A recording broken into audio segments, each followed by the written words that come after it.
එතකොට මේ මංගාව ඡායාරූපයක් තියෙනවා එක හන්දියක හරිද නිර්වස්ත්‍රව අල්ලව පුද්ගලයෙකුට ජනතා විමුක්ති පෙරමුණේ ආධ්‍යාත්මික නායකයා පයින් ගහන හැටි මේ තියෙන්නේ පයින් ගහන. එතකොට මේව හරිද? අපිට විශාල චෝදනාවක් කරා මෙන්න මේ පින්තූරය තමන්ගේ දුරකථනයෙන් පෙන්නලා.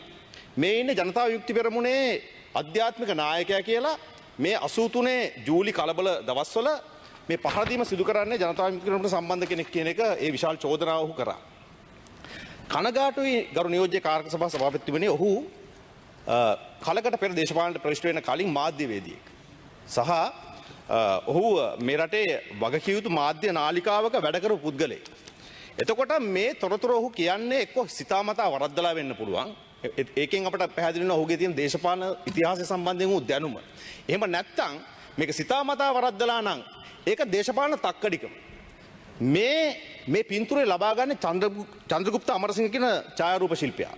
මම ඔහුව මුණ ගැහිලා තියෙනවා. සහ මොහු මේ රටේ කෙරුණා චිත්‍රපටයක් වාර්තා චිත්‍රපටයක් ජූඩ් රත්නම් තමයි චිත්‍රපටය කරේ.